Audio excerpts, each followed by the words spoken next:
Do you guys know that 75% of New Year's resolutions fail by the time it's the first week? Only about 9% of those who create New Year's resolutions actually stick with it throughout the year. It leaves you to ask the question, what are those two groups doing differently? And how can I possibly be maybe in that 9%? Hey guys, if you're new to this channel, my name is Coach Royce. I've been a trainer for 15 plus years. I've been a gym owner for over 10 years. I have seen my fair share of athletes who have failed, but also who have succeeded. And over those 10 years, I've started to develop different types of formulas and frameworks that allow our athletes to continually attack New Year's resolution. So with that said, let's get right into the video. Step one is understanding what your nature is. Now, before diving into creating all of these different types of goals, it's first important to understand who you are. I've learned there's a lot of different personalities. For the most part, I bucketed them into three major categories.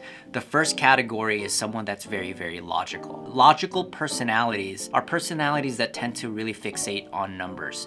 They love to see numbers. They love to see the weight on the scale. They love to see their body fat percentage. They love to see their lean mass. They like to count calories. While that's a very, very strong trait in being very analytical, it can also has its weaknesses, because if you don't get to that number, they typically have an all or nothing type of personality. The logical type of personality also loves to create New Year's resolution goals because it's very numbers driven. Okay, so on the second side of this personality, guys, is someone that is a little bit more emotional. These athletes are actually on the opposite end. What they have a tendency to do is they don't like to create New Year's resolutions. But what they do like to do instead is they like to create a daily experience where their workouts feel good. And while that's amazing, they're really fixated on the journey, a lot of times the outcomes tend to be very minimal because they don't necessarily push to those layers of discomfort, uncomfortability, where there's a lot of breakthroughs that can happen. A lot of times they don't like to create New Year's resolution goals because they don't want to feel the feeling of failure. That's kind of one of the aspects of this personality. The last personality, and actually if you guys want to know a little bit more about me, this is actually more of my personality. It's the path-oriented personality. It's a person that loves to see a path. They love to see a 12-week program. They like to see cycles, and they are very cadence involved. They are very routine involved. They are very habitual. However, one of their biggest weaknesses is when the path is disrupted in some way, we tend to panic. So if you are one of those and you're panicking every time something goes wrong, you, my friend, are just like me. The problem when people are creating these New Year's resolutions, they're either attempting it from a personality type that they're not, or they might just be missing one ingredient. And a perfect story that I'd love to share with you guys about missing the recipe is when my mom actually taught me how to bake. And when you're baking, it's really important that you follow a recipe. The problem was there was a missing ingredient that I forgot to put in, which was baking powder. By the end of it, instead of getting this puffy cake, I got this flat cake. I showed my mom it, and my mom told me, this is why it's important. If you just miss one single ingredient, this whole formula wouldn't work, or this whole recipe wouldn't work. When it comes to personality types, it's important that you understand which one you are. I see the biggest mistakes when people are creating New Year's resolutions is they are creating goals from a personality type that they're not. Most of you guys are a combination of all of these. You might have heavier percentages in logic. Some of you might guys have heavier percentages of emotion, and some of you guys might be heavier percentages on path. As you're discovering who you are, you almost want to create a little wheel for yourself to identify what that's like. And once you understand that, you'll really start to understand the sweet spot, the recipe that we're trying to create here. We want to try to target and fulfill each of these personality types when you're creating your New Year's resolution goals. And we call it the sweet spot formula. The first things that you want to understand about this formula is the formula should include a goal. Plus, it also should include a feeling. Plus, it also should include a set of habits that's going to ultimately attribute to your success in accomplishing your New Year's resolution goal. In order for you to hit all of those components, you want to ask yourself these three questions. The first question is, what do I want to achieve? This question is going to fulfill for the person that's very logical.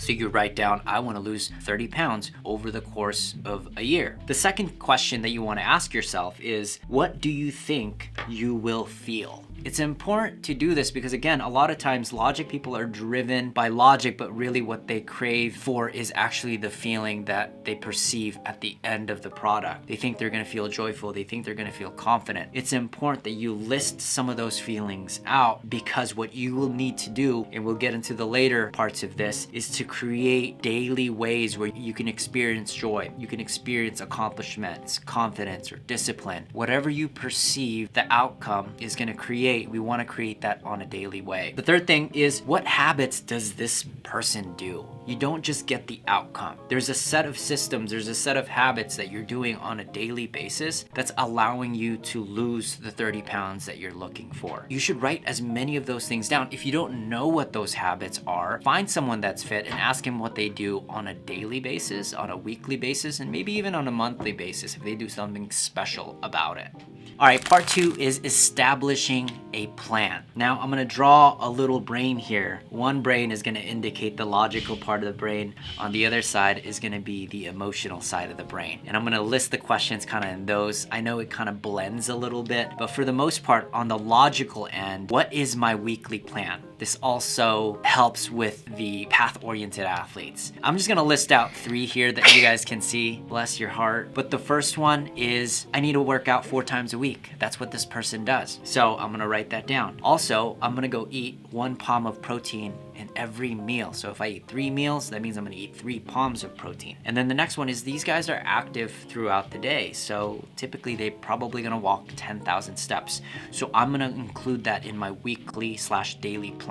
The next thing that I wanna do here is, how do I check my progress, see if the experiment that I'm running is actually working? And I do this for all of my clients, especially if they're very numbers driven, they wanna see the scale. Is every Friday, I'm gonna go check my weight at 6 a.m. And also every Monday, this is extra credit if you really want to be successful. Every Monday, I'm also going to check my weight at 6 a.m. And the reason why I do that is, from Monday to Friday, most people behave. From Saturday to Sunday is where people really start to have mistakes. That's when they have their cheat meals. That's when they have their extra beer. That's when they go out too late at night. And every time I know I have to weigh in on Monday, I have a tendency to behave a lot more. Or if I don't behave and I have some of those meals, I get to see the outcome of what a heavy cheat meal week looks like. It really shows on the scale. So that is on the logical side. On this next side is going to be more of the emotional side. There are some path-oriented questions here that's going to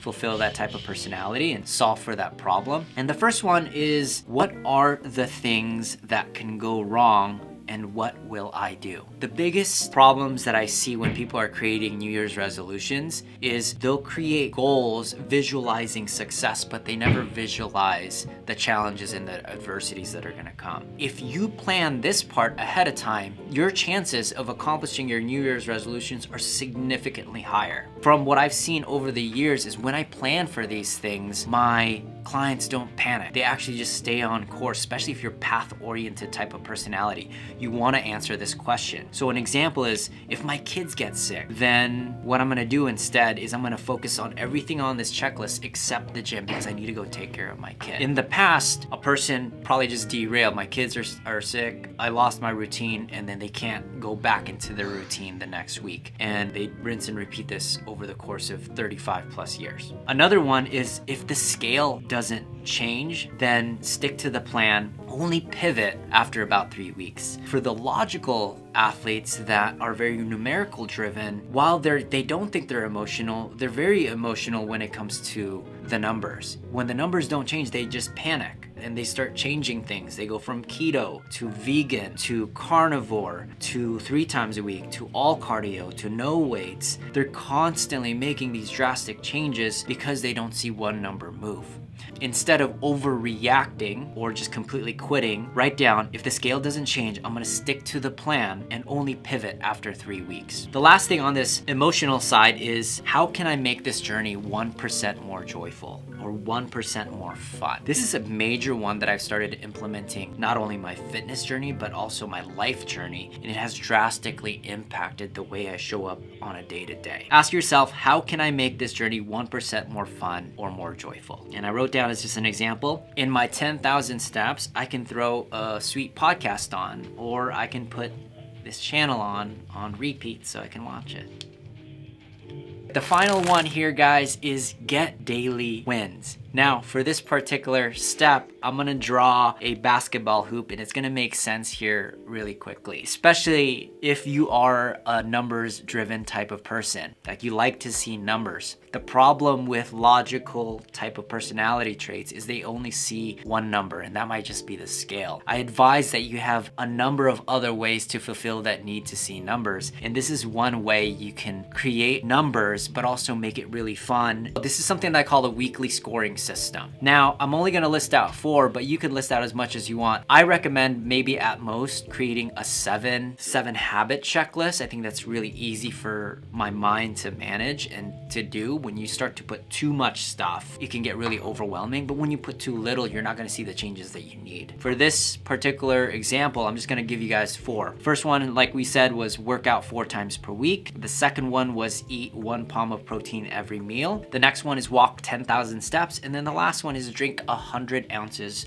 of water. If I do it, I get points. And if I don't do it, then my unhealthy version of me gets points. So it's the other team's points. And you want to set the scoring system kind of like basketball. There's 3-pointers, there's 2-pointers, and then there's free throws. Free throws are going to be the habits that are really easy to get. And 2-pointers, fairly similar. They're kind of more on the medium end. But the 3-pointers are going to be those habits that are not... Like, yeah, they could be really hard. They could be the 10,000 steps. Yeah. Or they can be like working out really hard for 45 minutes. Mom already has 1 point because she did it yesterday. By playing soccer and football with me. She did get her 10,000 steps. Nice. 10,595 steps, I think. Oh, you got it? There you go, guys. So my son looks like he's a logical driven. He knew exactly the number. So for the workout side, it's gonna be a 3-pointer. Palms of protein every meal, 2-pointer. The 10,000 steps, for a lot of people that would be really difficult. We're gonna do 3 points according to Lucas. Then the last one is drinking 100 ounces of water. That's a free throw, guys. You should be able to just drink 4 glasses of water. That's about 100 ounces. I think it's like 4 to 6, depending on the glass that you drink. But that should be an easy 1-pointer for you. By the end of the day, you tally these points up. So if you did all 4, you just check all 4 marks, and then you add the total points. 3 plus 2 plus 3 plus 1 is 9. So on the Fit Me version, you put 9 points, and then the non-Fit Me version is 0 points, and you add the totals of the week. This is really fun because over the course of the week, you see how many points you scored for your team, and then how many points scored for the past version of you, or the unhealthier version of you.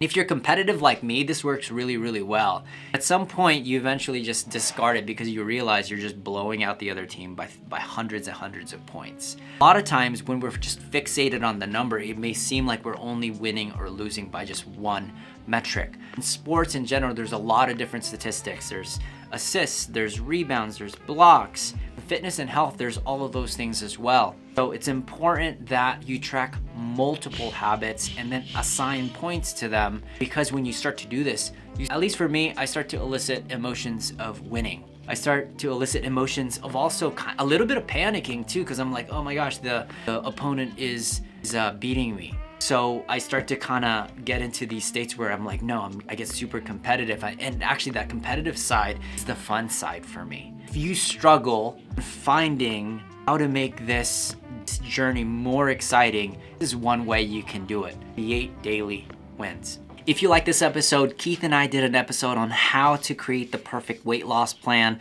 We talk about the archetypes that we just went over, the path-oriented personalities, the logic type of personalities, and also the emotional type of personalities. So if you guys like this episode, you might like this deep dive podcast style, click here.